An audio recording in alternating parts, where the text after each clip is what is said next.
afternoon, everybody. Right, so you've heard 5 very inspirational stories. So hopefully with that, my lecture or my session becomes more relevant. Okay, so today, what are we going to cover? Okay, so this is the outline of the session. I'll talk a bit more on the theoretical side of things, and then we'll see whether we can go into the practical aspect. Okay, so embrace dyslexia. How can we do it? I think it's important first that we understand models of disability because it's important how we view and understand individuals. Okay, as said, we're not looking at just labeling people. We truly need to understand people's needs. Okay, and how else do we embrace dyslexia? We have to be open to change, and I'm going to talk about 5 promises you can make in going towards change. Okay, so models of disability. You probably might have heard before of the medical model. The medical model often views disability as a feature of the person that requires medical care to correct the problem. So a lot of it is looking at the individual. Okay, it's the traditional way of looking at an illness or a label. And it has also been known as the biologically inferior, okay, or functional limitation model. Okay, so it's very negative.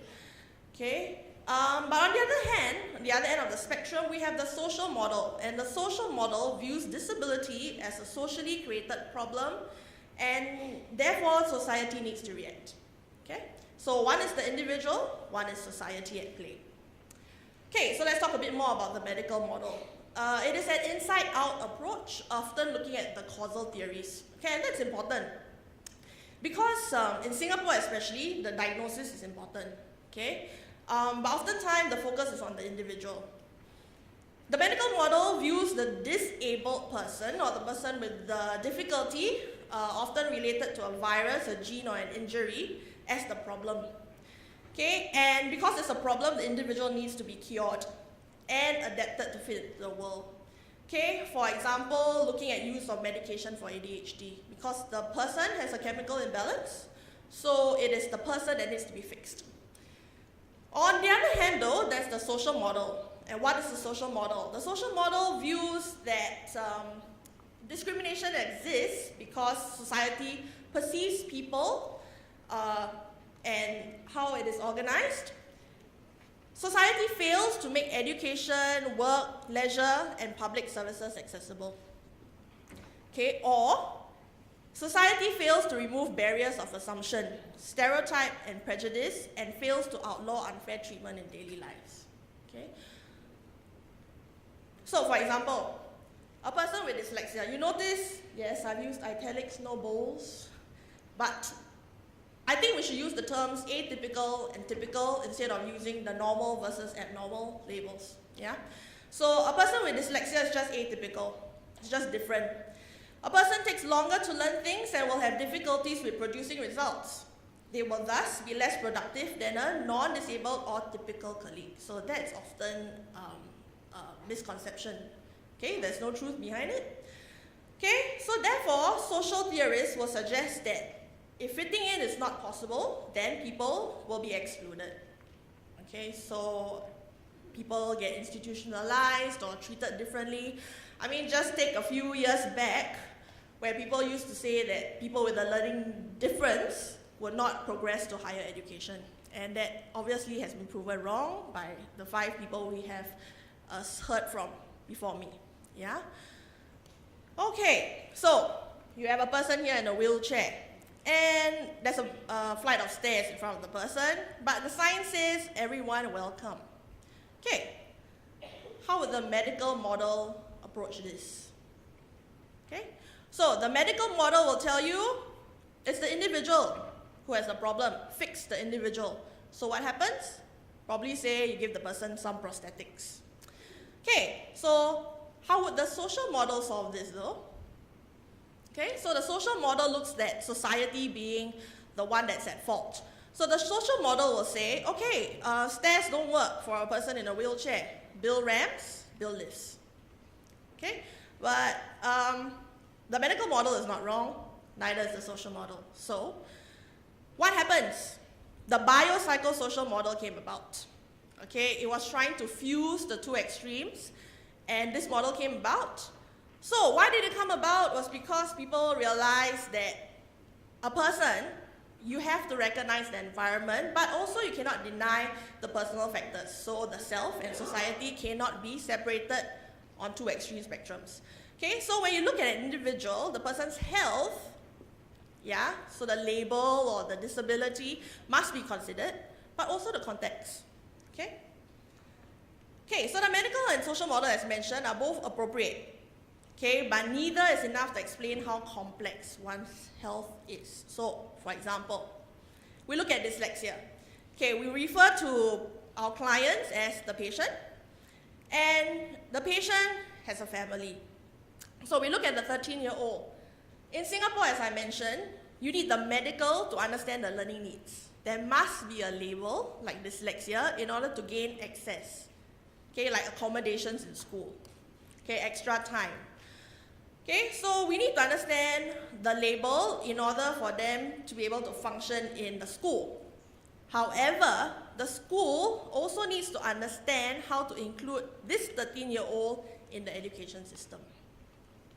Okay, so yes, the medical side will say the diagnosis is important, but the social model will also say that society needs to change. So how does it change? We have, for example, included allied educators in school now. Yeah? So the biopsychosocial model tries to balance the two extremes. Okay, so disability and functioning. Okay, this is the International Classification of Functioning, ICF. It was designed by WHO, the World Health Organization.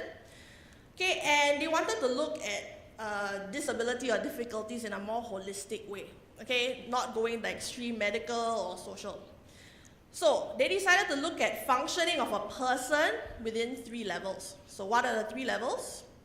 First, bodily functions and body structure, okay, which include the physiological and psychological functions of body systems. So body parts such as organs, limbs, brain, the eyes, etc. Okay, and then they also looked at the activity limitations, how somebody struggles executing activities. And thirdly, at participation restrictions.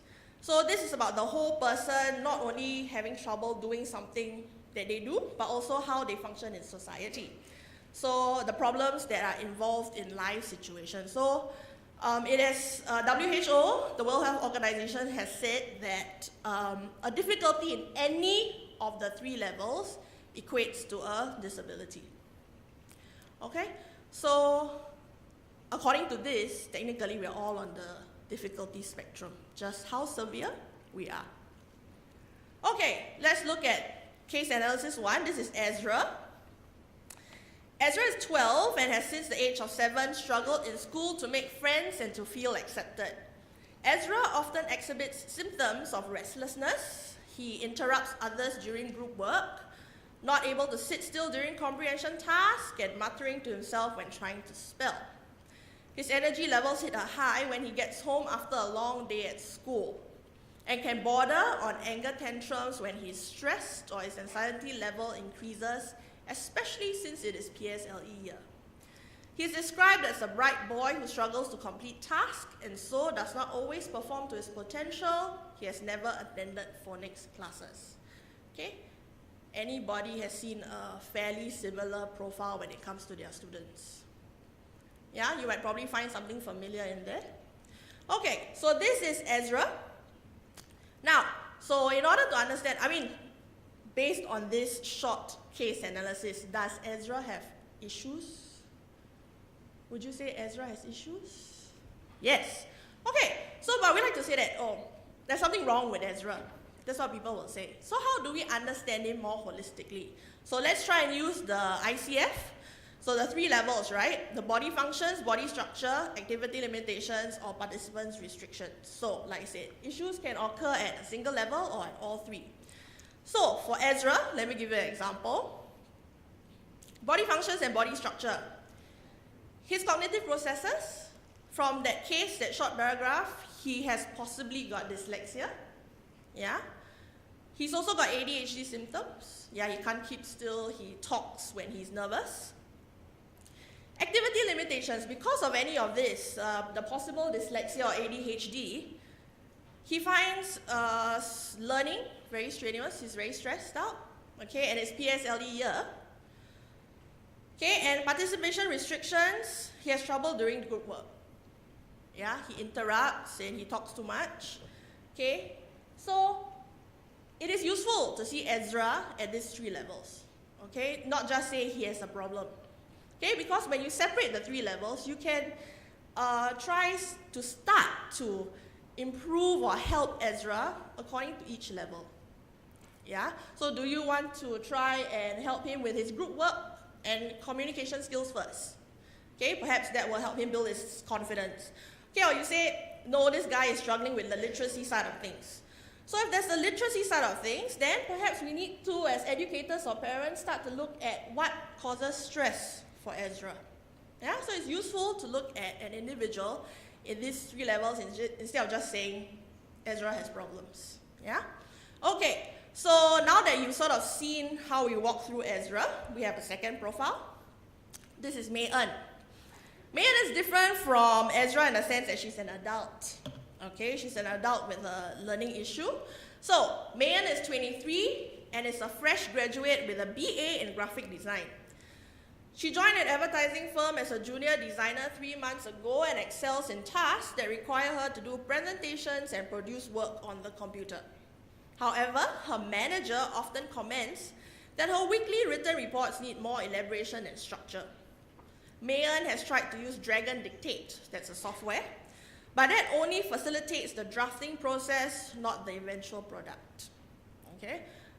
Dragon Dictate is a speech-to-text software. So you speak into the computer or the microphone and it basically churns out the document for you.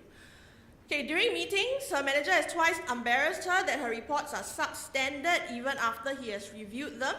Mei En has become withdrawn, feels incompetent, and is thinking of quitting. So again, does Mei En have problems? Yes, right? So we need to understand her holistically, not just say she has problems. So, same thing. I want you to just individually or in your pairs or in your groups, think about this and see how you might want to start classifying Mei En. Okay, just very briefly, think about if you had to put Mei En's issues in any of these levels, where would you put her? Okay? So this is Mei En. Yeah?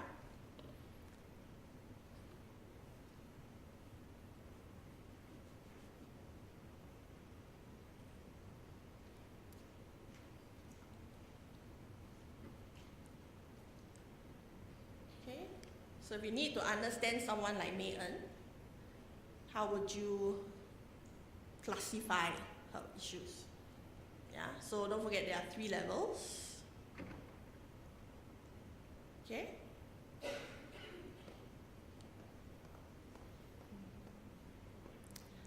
Okay, so, good, I see some thinking and scribbling. So, let's see whether you came up with something like this. Same thing, she also has cognitive processing issues, possibly dyslexia, but also dyspraxia, because she struggles with organization. Yeah. Her mental functions are now affected because she's starting to have negative thoughts. Okay, and of course with negative thoughts, it's not going to help her progress. Okay, activity limitations. She's really good on her computer, right? So technology serves its purpose. However, she still has to write. She still has to write written work, and every time she writes written work, it requires a good level of organization. So there are limitations there. And her boss is not helpful. There's probably high demand for a turnover rate of reports. So time-wise, it's probably not on her side. Okay, and participation restrictions. Now that she started to develop negative thoughts, yeah, it's going to start affecting her social life. Yeah, she wants to quit, she's becoming withdrawn, and it's not healthy for an adult working in society. Yeah, so you see, we have two cases, one a mainstream student, one an adult. But it is useful to try and look at people holistically, not just say again that there's a problem. Yeah? So I mean, if you are going to work with Mayan either as a social worker or a counselor, you would now know where to start. Yeah? Would you help her with the work-related issues, or would you help her try and develop more positive thoughts to begin with? Yeah? So what's good about this is that you can use such a structure to look at any individual, with or without a label. So you say, oh, my student has an issue, my friend has an issue, my colleague has an issue. Yeah, it's very easy to say somebody has an issue, but where does the issue stem from? Yeah, so it's useful to look at any atypical individual, and it's easy to understand them in these 3 layers, okay? And what do you notice about this? Both the medical and social model are integrated here, yeah? The environmental factor is very important. That's the social aspect. However, you also need to recognize the limitations of the individual, and that's the medical side of things. Yeah? So you can start trying to understand an individual using this. Now, you don't need to be a psychologist to understand this. Okay? It's really recognizing that people need to be understood at a holistic level. Yeah? Okay, another model that you can use to understand individuals more holistically is what we call the interactive factors framework, and you have a handout for that. Yeah? So before we look at the handout, what is the interactive factors framework, otherwise known as the IFF? Okay, some of you might have heard of Frith, Uta Frith. She originated the causal modeling framework. Okay, it has now developed into the IFF. And it's very useful as a framework of reference to understand a learning difference like dyslexia. Yeah? Dyslexia is not easy to define, that you should know already. Henceforth, there is no one particular theory that will encapsulate what dyslexia is. Okay? So, dyslexia is complicated, so how do we understand learners or individuals with a learning difference like dyslexia? Okay, you notice that the term difference is used here. Like, as moving away from terms like normal versus abnormal, we also try and move away from the term disability. Okay? Because learners are not disabled, they just need to learn differently. Okay, so the IFF is useful to understand an individual's profile and what are the needs within the current context. Yeah? It allows practitioners or even employers, their organizations, to holistically view an individual, otherwise, like I said, known as the patient. Okay, it is important because we need to recognize how important the environment and management is. Okay, beyond things like, oh, there's a label. Right? Because the label exists for, like I said, to gain initial access. Yeah, but beyond that, the environment plays a huge part. Okay, so the IFF talks about the connection between the brain, the mind, and behavior. So biological, so you're looking at a bit about the medical side of things. Bio side mainly looks at the brain, because like dyslexia, the definition is that neurological in origin. So you must look at the brain. Okay, or some people will look at genetics because of the genetic linkage theory. Okay, usually when a parent has dyslexia, it is passed down to the child. Cognitive. So beyond the label, the initial hardware, okay, every individual processes information differently. Then henceforth your learning styles. Yeah. Okay. Now, something which is often not looked at, and what I like about IFF is that there's an affective component. So yes, you can talk about how a child processes information. That's the literacy aspect of things. However, you also need to look at how positive or negative the child thinks. Okay, because if I'm a person who only has negative experiences, it doesn't matter how good my cognitive is. Okay, or if I have no motivation, it also doesn't matter how good my cognitive processing is. Okay, and then beyond those layers, we need to look at the behavior, because the behavior is usually what we see and what we judge. Okay, it's the externalization, what we always try and aim to fix. Okay, so this is what you have. This is your handout in front of you. Okay, as I said, the biological aspect will look at the origin of the problem, so neurological, genetics, etc.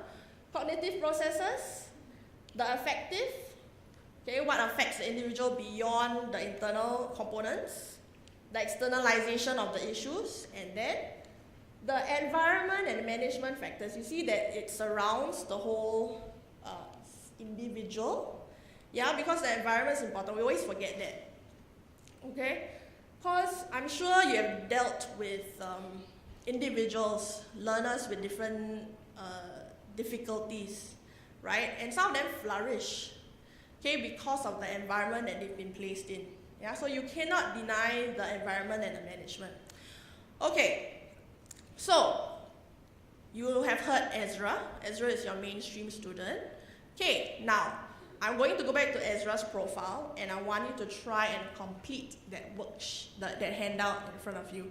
See whether you can classify Ezra into this model. Okay.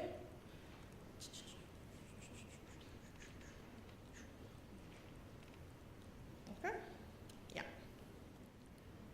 Okay, the environment and management component might not come out very obviously here. So based on what you have plotted in the middle grids, right? Try and plot in the environment and management section what you think would work for Ezra. Yeah? Okay, like I said, try and have something there. Okay, see whether you can try and understand Ezra using the IFF. Okay, so I'm going to jump back. Okay, so let me try and go through the layers for Ezra and see whether how you did on this. Okay, biologically, okay, he obviously has a possible neurological difference. Okay, one, he has never taken phonics before, right? So he has sort of a phonological deficit. As you can see, he mutters during spelling. Okay, dyslexia. Ezra doesn't have a label yet. So biologically, he might have dyslexia. Cognitively, because he has trouble with spelling, he has limited grapheme phoneme knowledge, letter sound correspondence. He has processing difficulties. Yeah, he probably has limited knowledge of sight words. Okay, so henceforth again struggles with the spelling. And he has insufficient or ineffective metacognition strategies. Yeah, so because he, like for group work, he can't control his ADHD and his impulses, and he cuts people off or he talks too much. Okay? Now because of these cognitive processes, he has a negative self-perception as a person. Yeah, his self-esteem is not very good. Okay, and he lacks self-confidence in literacy tasks.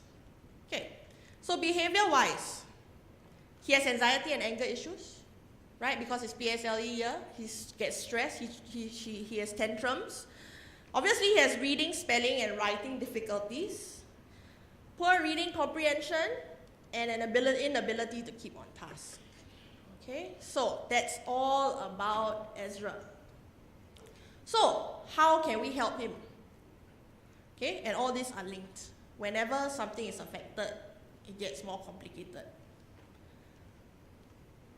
Okay, so the environment, he struggles to make friends. Yeah, he has been struggling since the age of 7. Okay, and now he's 12 and bordering on puberty. So I mean, at the age when you're struggling to make friends, it's not very good for your esteem.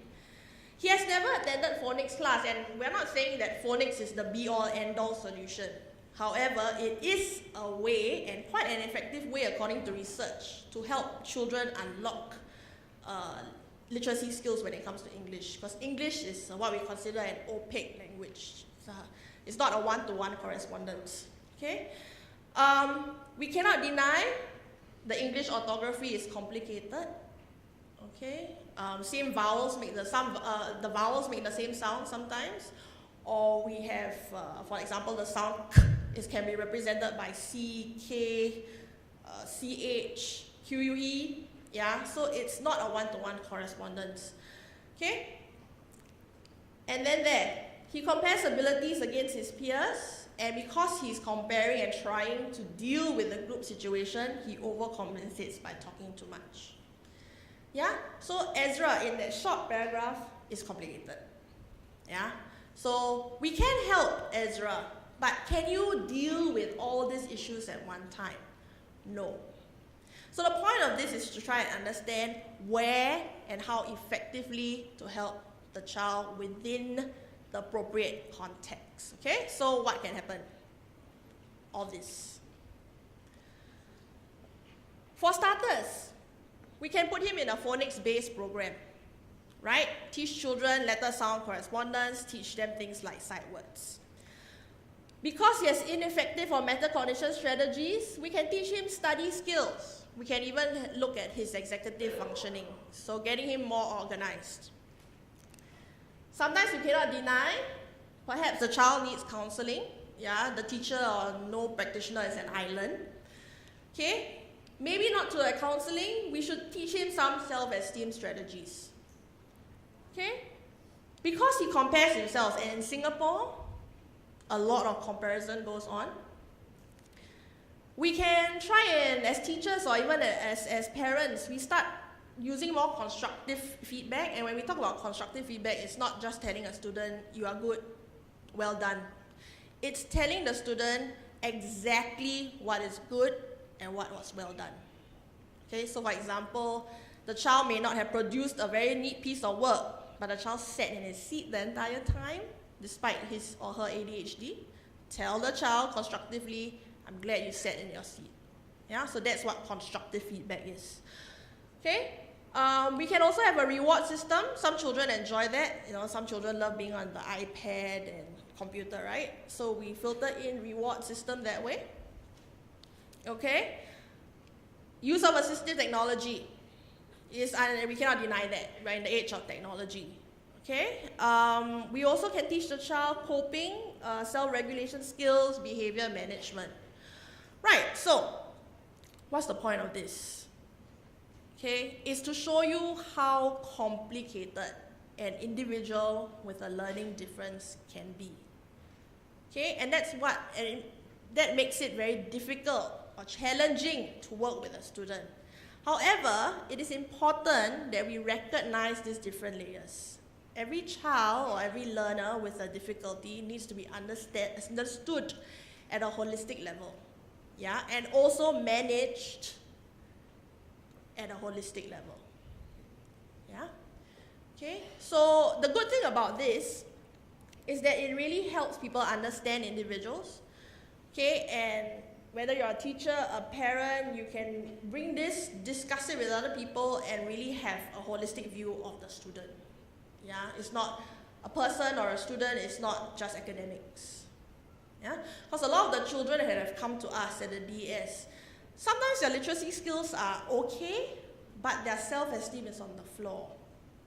So if we keep just working on the literacy aspect, a lot of blockage is there because they're not emotionally and psychologically ready to deal with the academic stuff. Yeah, so using something like this is very useful to help us move away from the obsession with the literacy deficits.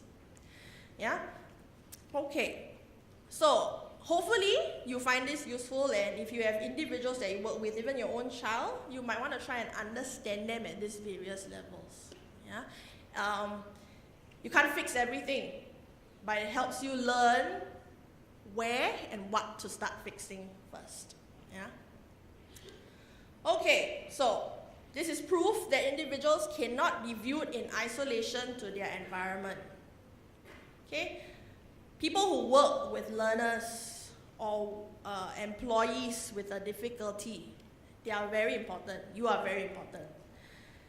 No one skill set can be viewed in isolation of other skill sets. You saw once you fix something, it probably has an effect on something else. Yeah, so like you fix the self-esteem, and I'm sure you've seen it happen when you raise a student's motivation.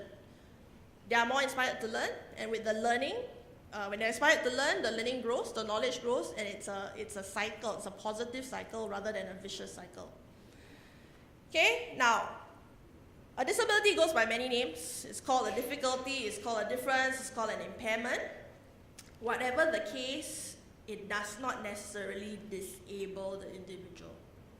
Okay, a lot of us tend to look at the very negative aspect of things. Oh, comes with a label, has a problem.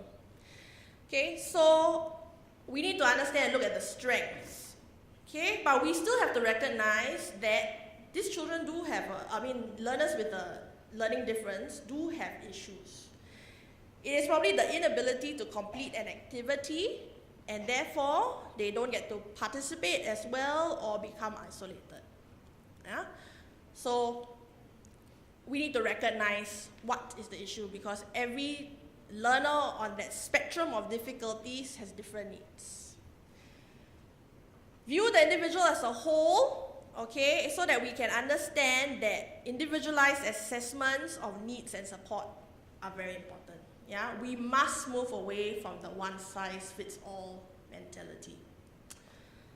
Okay, so in order to understand or assist learners or individuals with a learning difference, you saw the environment and management side of things, and a lot of that is always forgotten. So, how do we help or support individuals? It is important to be ready for change. Okay, and change is only possible when people decide to make a difference. It's about the acceptance of diversity. Yeah? Now, listed are 5 promises that we believe can help us begin to make a difference and be on the path to truly embracing dyslexia. Now, the points listed there are there. However, if you believe strongly that something should be there on the slides, please participate in the discussion. Okay, just raise your hand, someone will come to you with a mic.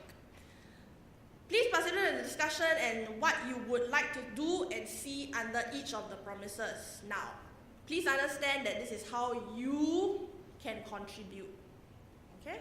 Because we need commitment. You all being here, attending this seminar, is part of that commitment already. Okay, so thank you for being here.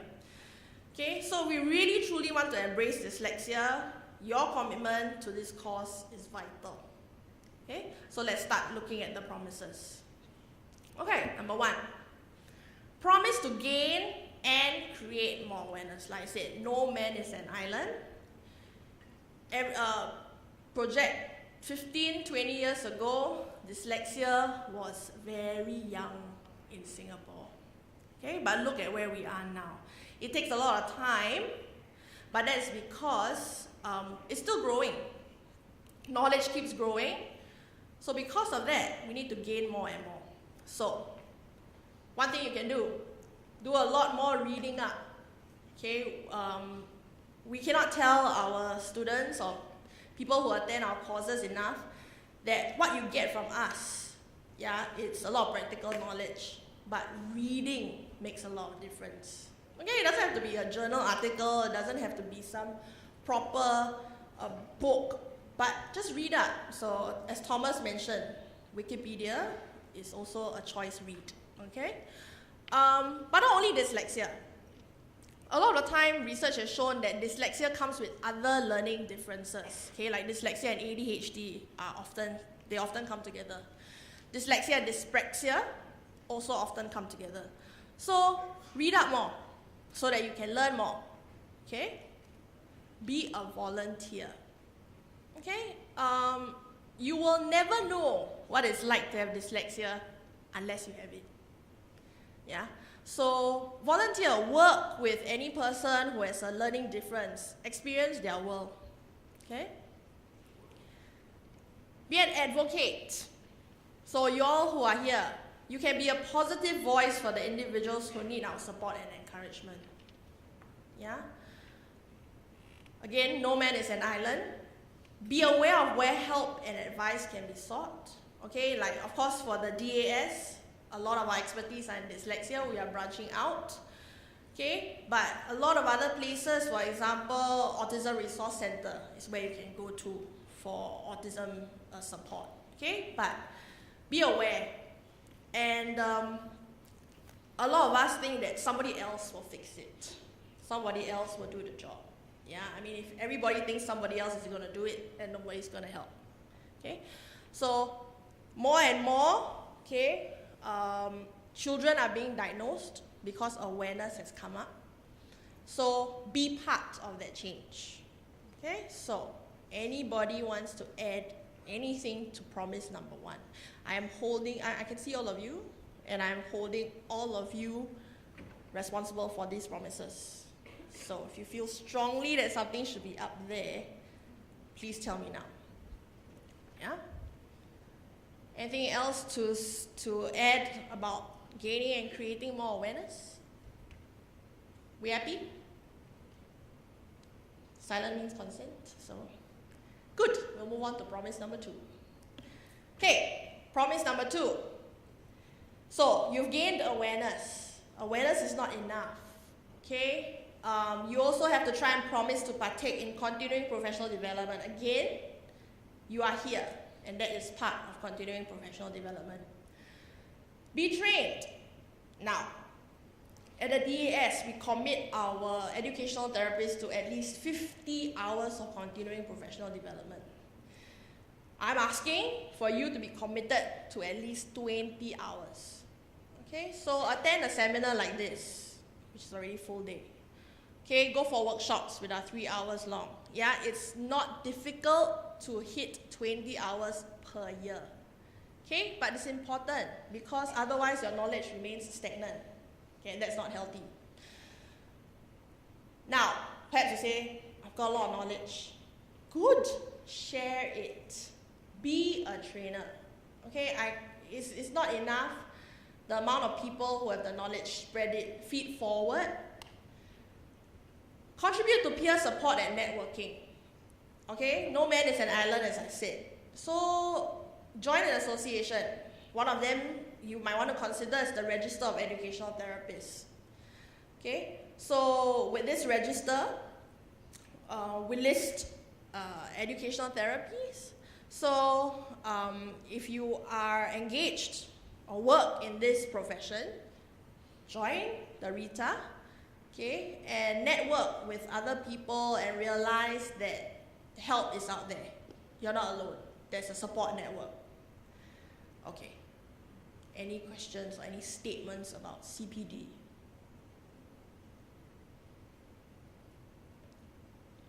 Okay, so we expect a lot more people committing to CPD hours. Yeah. Okay, that means good things for the academy. Yeah. Okay. Empathy before sympathy.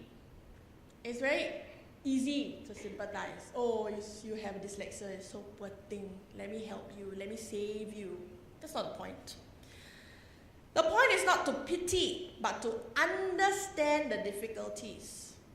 Yeah, as I mentioned, every person with a diagnosis is different. You can't box them up. Okay, so you need to understand the difficulties, but like I say, it's not to pity. Okay, it's to understand them so you can work with them at a more effective level. Okay, now in your organization, schools, or even at home, you can try and develop empathy activities. Okay, like I said, you will not understand what it's like to have dyslexia or learning difference unless you are diagnosed with one. So what we do at the academy for a lot of our learners is we actually do a simulation activity. So we let people experience what it's like to have a reading difficulty, spelling difficulty, and I believe we do that at our awareness talks as well for teachers in school. Yeah, so it's to get people to understand what it means when somebody struggles with spelling, when a child has a fear of doing a comprehension task. Why? Okay? Give attention, but not coddle. The point is not to over-support a child. What we practice here is gradual release of responsibility. Okay, we believe in supporting a student, but we as parents and teachers also need to learn to let go. Yeah? We also need to listen to individuals. Yeah, a lot of the time, like I said, they come to you not only with a literacy difficulty, they also have emotional, mental burdens. So listen to individuals, because a lot of the time, if you're an educator, sometimes you're the only outlet they have. Yeah, so need to listen to them and not just try and fix the literacy aspects of things first. Yeah, okay, so promise number 3. Anything to add or change to that promise? Yes, we have a, can I have a microphone?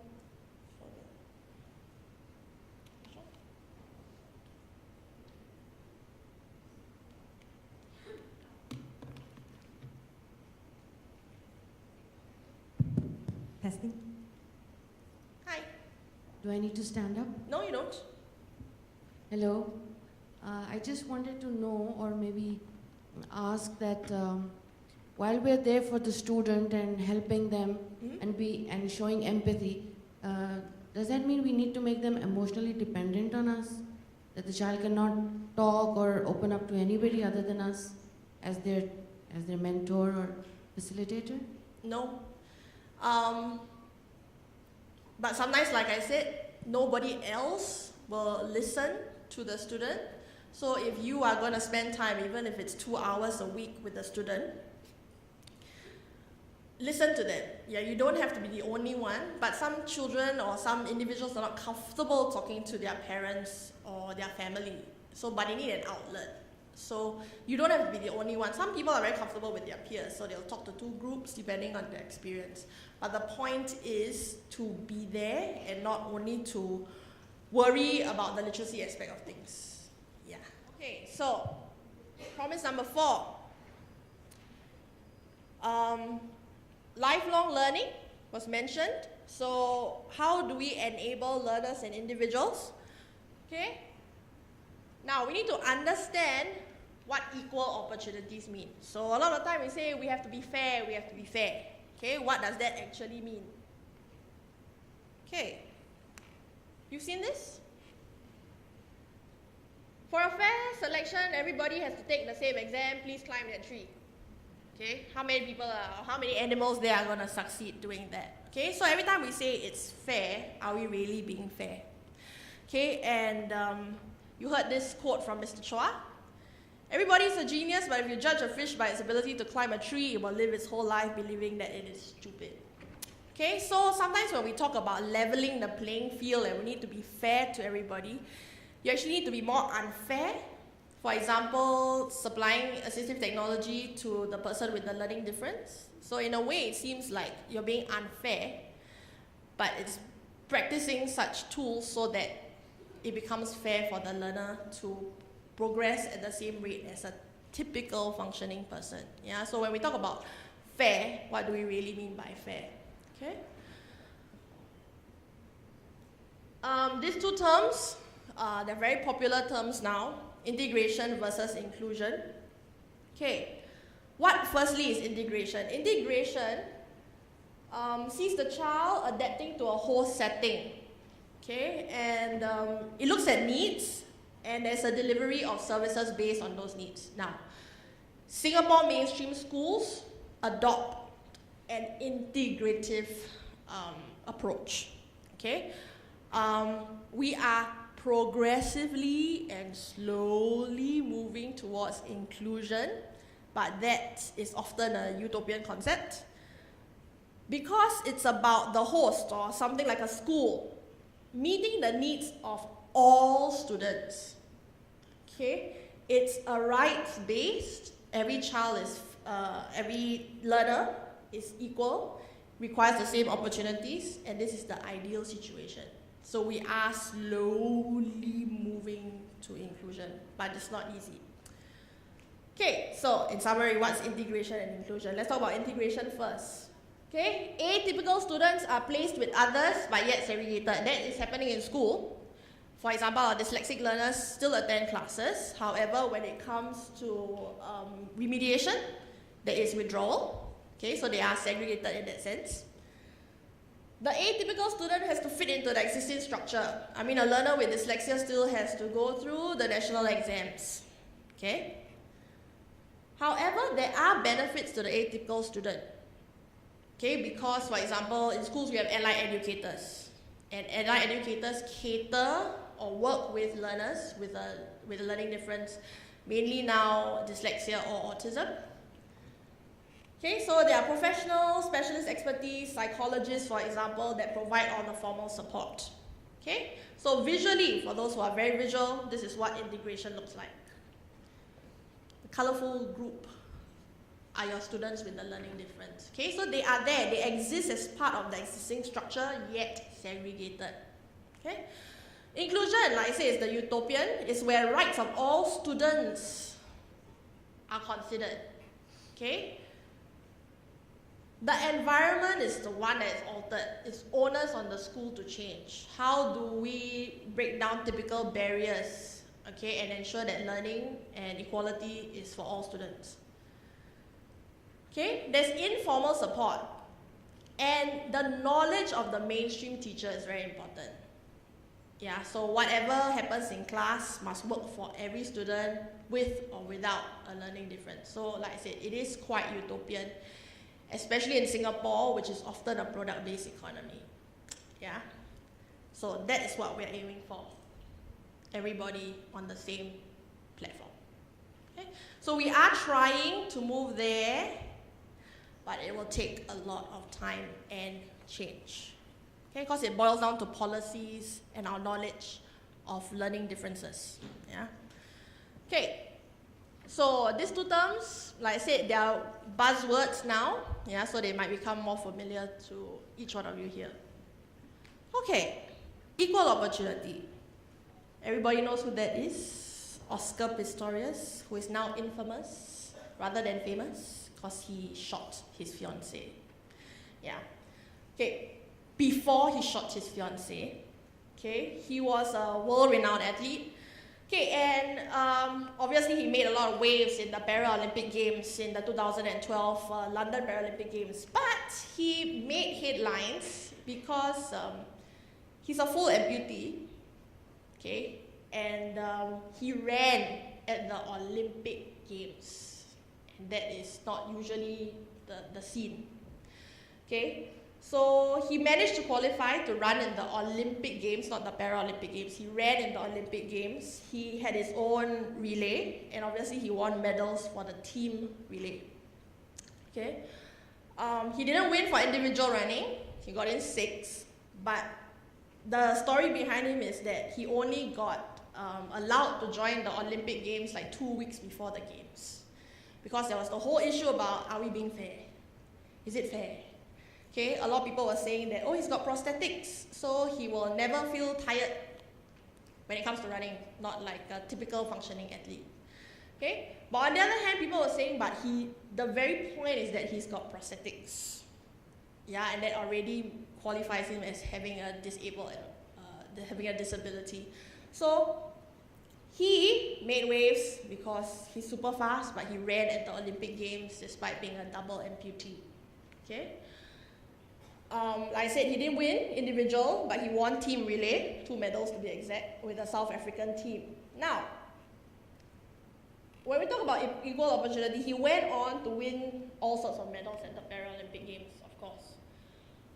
So, when we talk about equal opportunity, the Paralympic Games obviously was created because we want to level the playing field, right? Persons with disabilities should not be excluded from competing in world sports. Okay, so the people with disabilities, okay, were given a chance to compete on a world and international level. However, so in the spirit of inclusivity, the Paralympic Games was born. However, the very notion of the Paralympic Games also excludes the Paralympians. Do you know what I mean? Like, it's a games for just disabled participants. Okay, so it gives them the world stage and gives them the chance to win medals, but it's such an exclusive event, right, that it becomes the whole idea of inclusivity becomes a bit wrong.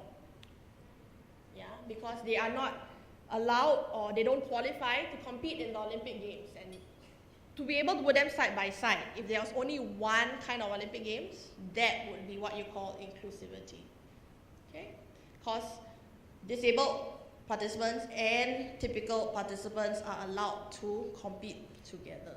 Yeah, so it's the whole idea of fair, unfair, how to make it inclusive, but yet it becomes exclusive. So it's about understanding the concept of integration, inclusion, and exclusion. Yeah? Okay? Right.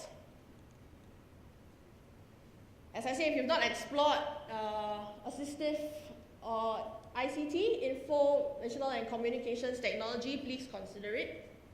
Okay, I say we are in a technological age and we cannot deny it. Okay, but of course with AT or ICT, it requires you as a practitioner, parent, to be skilled in the knowledge as well.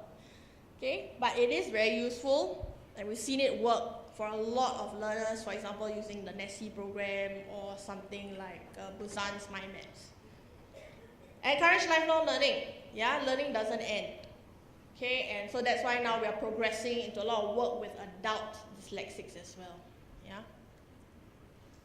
Create dyslexic-friendly environments. Yeah.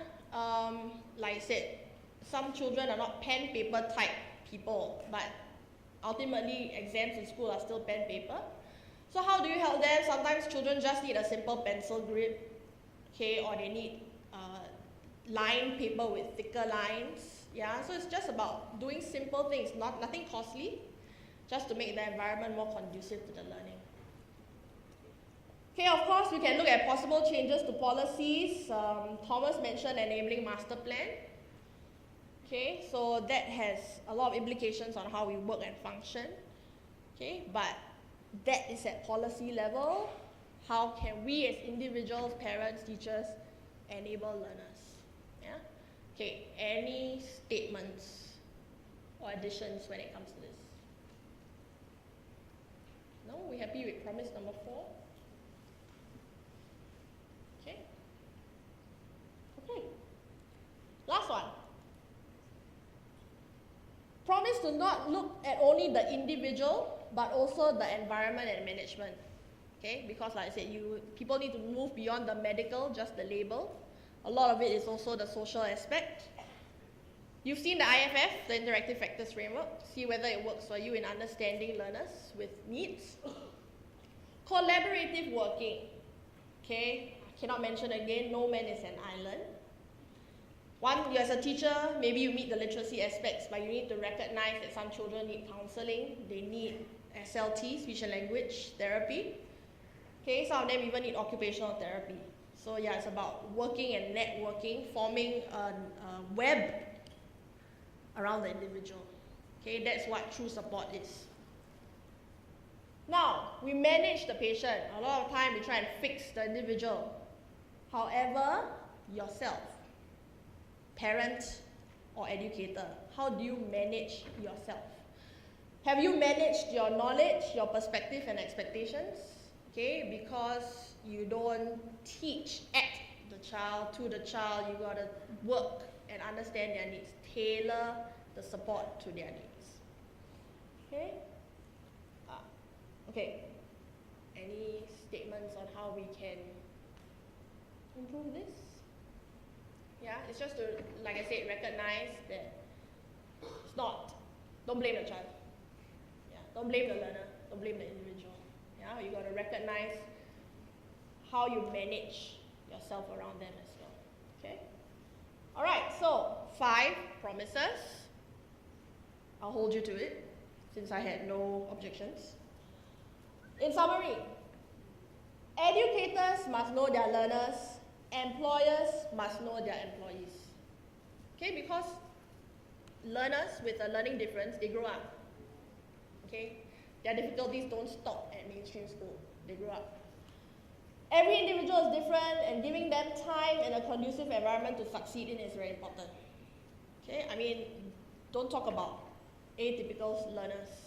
Typical learners, we all need a conducive environment to develop. We need to manage our assumptions and expectations. We need to truly embrace dyslexia and diversity in any way possible. Okay? Listen to the words of Armstrong. So one small step for man, one giant leap for mankind. Always view the individual holistically. Many things are driven by the self. Okay, like for example, motivation and the knowledge or the drive to learn. However, external forces can play a very positive role. Okay, so it's not only about the self, it's about the social as well. Okay, I love Michael Jackson. Could I have said it better? Okay, so please make a change, make a good and real change, and make a difference to those that you work with. Thank you very much.